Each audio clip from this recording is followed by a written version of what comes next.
देखिए, बहुत लोग सोचते हैं ना कि जो जमीन है वो भी खाली हो जाए और साथ में मकान जो बना लिया, कंस्ट्रक्शन जो कर लिया, उसको क्या करना है, तोड़, एक तरह से तोड़ कर जो है जेसीबी के द्वारा जो है आप इसको हटा दें।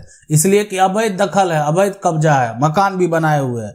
अब वो जो है कुछ भी कर लिया, ठीक है, लेकिन आप क्या चाहते हैं? आप चाहते हैं कि नहीं, मेरा जो एरिया है, मेरा जो हिस्सा है, और मेरे हिस्से में अगर वो व्यक्ति मकान भी बना लिया है तो हम क्या करें, उसको तोड़ कर हटवा दें। लेकिन आखिर इसको जो है ना हटवाने के लिए आपको करना क्या क्या पड़ेगा? यानी एक तो मान लेते हैं खाली जमीन है, खाली जमीन में कोई समस्या नहीं होता है, लेकिन आप ही के खाली जमीन में अगर कोई भी है ना, अगर किसी प्रकार का कोई कंस्ट्रक्शन कर लिया, या मान लेते हैं घर बना लिया, घर बना के रहने लगा, तो उस केस में क्या होगा? आप उसको खाली करवाना चाहेंगे कि नहीं चाहेंगे? अगर आप खाली करवाना चाहते हैं तो खाली करवाने के लिए बहुत सारे प्रोसेस हैं। अब यहां पर देखें कि ये जो एक तरह से विवाद है, दो लोगों के बीच में है। एक आप हैं, है ना, एक होगा कौन? एक होगा संपत्ति का जो एक तरह से मालिक है ना, मालिक है, मालिक हो गया।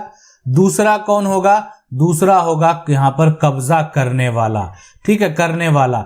यहां पर दो है। अब ये जो है संपत्ति का जो मालिक है, संपत्ति का मालिक का यहां पर क्या होगा कि ये क्या करेगा, सिविल कोर्ट में संपत्ति के मालिक के द्वारा सिविल कोर्ट में केस फाइल किया जाएगा। केस का नोटिस जो है किसको मिलेगा? कब्जा करने वाले को। कब्जा करने वाले को क्या मिला? नोटिस मिल गया। किस बात के लिए? कि आखिर ये जो मकान आप बनाए हुए हैं ये अवैध है। अब उसको लग गया क्या, वो हो गया टेंशन उसको, सीधी सी बात है।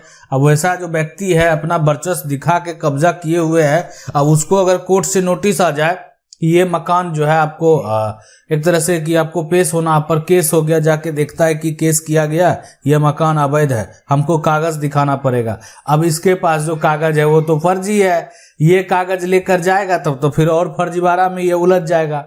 अब वो जो है एकदम प्रेशर में है, तो अब कब्जाधारी करेगा क्या? अब देखें, कब्जा आप किसी के जमीन पर जो है आप मकान बनाकर रह रहे हैं तो रीजन होना चाहिए बहुत सारा। गरीब है, नहीं है जमीन, एक तरह से असहाय है, तो उसके पास कागज भी नहीं है ना, वो कागज भी नहीं बनवा रहा है। कागज उसके लिए तभी मान्य है जब उसको सरकार बंदोबस्त करके दे, सरकार के द्वारा अगर पर्चा एक तरह से उसको दे दिया गया तभी वो मान्य होगा। अन्यथा अगर मान लेते कोई फर्जी डॉक्यूमेंट जो है एक सेल डीड बना ले या कुछ भी कर ले, फर्जी जमाबंदी बना ले, कुछ भी कर सकता है, फर्जी रसीद कटा ले, अगर ऐसा कुछ भी किया है तो अब तो यानी अब उसको जवाब देना पड़ेगा कि आखिर जो आप दस्तावेज आपके पास है वो दस्तावेज जो है क्या वो रजिस्टर्ड है, क्या उसका जो एक तरह से रिकॉर्ड में सारा इंफॉर्मेशन जो है वो मौजूद है, क्या उसका नकल निकाला जा सकता है। अब कब्जाधारी जो है वो क्या कर सकता है? देखिए, कब्जाधारी के पास अगर कोई विकल्प नहीं बचेगा, अब उसके पास अगर कोई डॉक्यूमेंट ही नहीं है तो उसके बाद जो अनाप शनाप आरोप हैं वो लगाए जाते हैं। देखें, वो डिपेंड करता है सामने वाले के जो अगेंस्ट में वकील हैं, वो कहेंगे हम तो ये खरीदे हैं, पैसा दिए और जमीन की रजिस्ट्री नहीं कर रहा है, हम 20 साल पहले खरीदे। तो उस देखें, एक चीज सबसे पहले समझ लें, ये सही भी हो या गलत भी हो, अगर 20 साल पहले आप संपत्ति को खरीदे, 20 साल पहले आप पैसा दिए, तो 20 साल तक इंतजार क्या उस पे भरोसा था? या 20 साल क्यों इंतजार किए? जब आपने पैसा दिया तो वो प्रॉपर्टी का रजिस्ट्री आपने क्यों नहीं कराया? 20 साल तक ठीक है, आपके हो सकते हैं कि ये बात जो है आप प्रूफ करने में भी सक्षम हो जाए, आपके पक्ष के गवाह हो जाए, या आपका कोई एक लिखित दस्तावेज हो जो कि आप सबूत के तौर पे दिखा सकते हैं। तो बहुत तरह की जो है एक तरह से दलीलें आप जो है एक व्यक्ति जो कब्जा करने वाला है वो देता है। लेकिन वर्तमान में जो सिचुएशन है वो यही देखा जाता है, कहीं ना कहीं मैं आपको बता दूं कि पोजीशन का मान्यता होता है। अगर कोई पोजीशन में है तो उसका मान्यता होता है, लेकिन अगर मान लेते हैं कोई पोजीशन में नहीं है, ठीक है, और वो दावा कर रहा है, डॉक्यूमेंट के आधार पे दावा कर रहा है, तो सामने वाला जो पोजीशन में है उसका डॉक्यूमेंट देखा जाता है कि आपके पास क्या है, दिखाइए, आपके पास ये जो सबूत है, पुख्ते सबूत है कि नहीं है, आप जो है इस पे रह रहे हैं तो आप किस बेसिस पे रह रहे हैं, या आपकी जब संपत्ति नहीं है तो किस आधार पे आप रह रहे हैं। तो इस तरह का जो मामला होता है इसमें कहीं ना कहीं अब ये व्यक्ति के पास भी ये अपनी गवाह पेश करते हैं। अब इनके जो वकील हैं वो अब जो है सामने वाले पर आरोप लगाएंगे।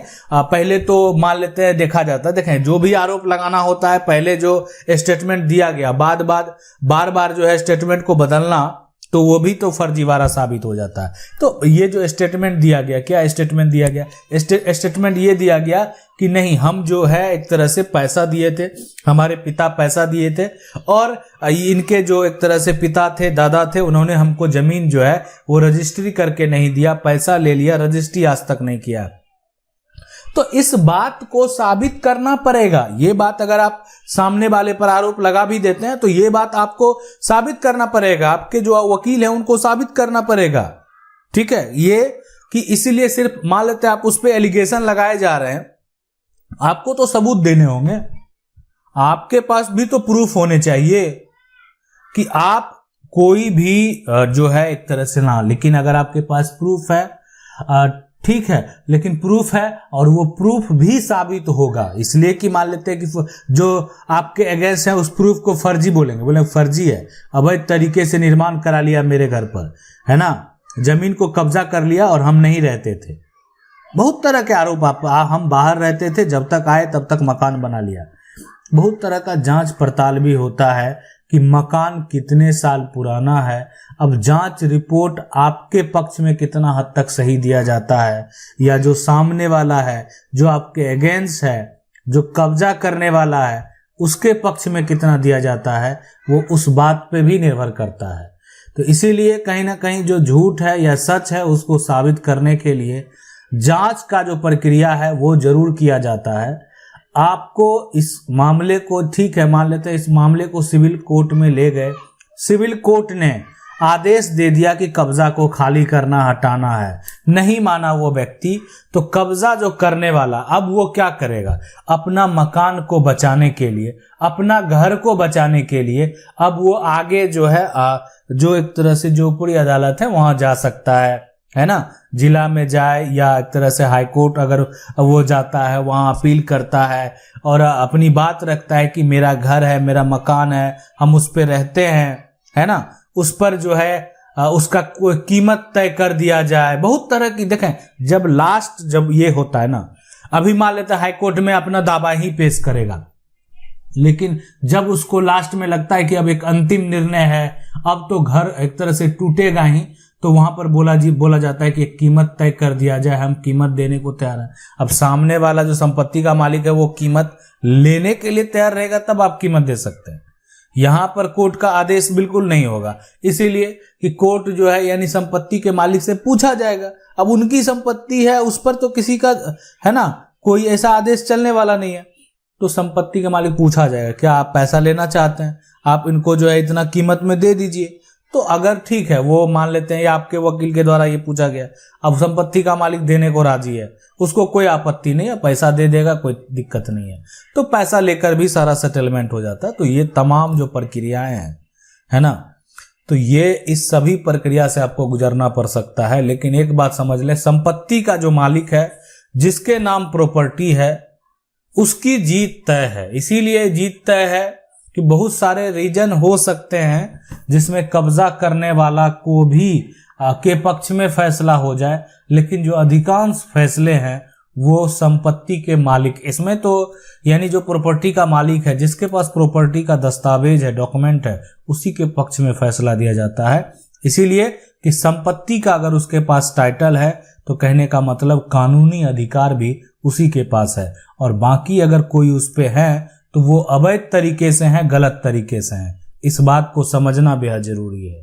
ठीक है, तो ये अवैध कब्जा जो है आपकी जमीन है, खाली जमीन में तो ये बात प्रूफ ही नहीं करना पड़ता है कि ये जमीन पे यहाँ पर जो है किसी प्रकार का कब्जा है। हो सकता है कि जमीन जो संपत्ति का मालिक के नाम से जमीन है, आप पर जाकर केस कर देगा, ठीक है, आप पर जाकर आरोप लगा देगा कल आपने मेरी जमीन को कब्जा कर लिया, जबकि आप कब्जा कब किए? 10 साल से। कब्जा कब किए? 20 साल से, लेकिन केस कर देगा कल आप किए। अब आप परेशान हो जाएंगे, अब आप पर तो एक तरह से पुलिस केस हो गया, पूरी जांच पड़ताल होगी। तो ये जो है प्रशासन के द्वारा भी जांच किया जाएगा। अगर आपके पक्ष में पुलिस प्रशासन है पूरी सही तरीके से वो जांच रिपोर्ट अगर तैयार करती है, तब तो बात स्पष्ट हो जाता है कि नहीं, ये जो है पूर्वज के समय से, लंबे समय से इसका दखल है, जमीन पे दखल है। अब क्या रीजन है, अब वो बात अब स्पष्ट करना है, तो फिर वहां पर कोई दिक्कत फिलहाल नहीं होगा, है ना। लेकिन अगर मान लेते हैं कल परसों किसी के जमीन पे जाके कब्जा कर लेंगे, तो फिर आप पर तो एक तरह से FIR दर्ज होगा और आपको गिरफ्तार भी किया जा सकता है। तो ये आरोप जो है कहीं ना कहीं बहुत खतरनाक है। आशा करते हैं वीडियो अच्छा लगा होगा। वीडियो को लाइक जरूर कर दें। चैनल को पहली बार देख रहे हैं, सब्सक्राइब करके जो बेल आइकन है उसको जरूर दबा लें। मिलते हैं अगले वीडियो में, तब तक के लिए जय हिंद।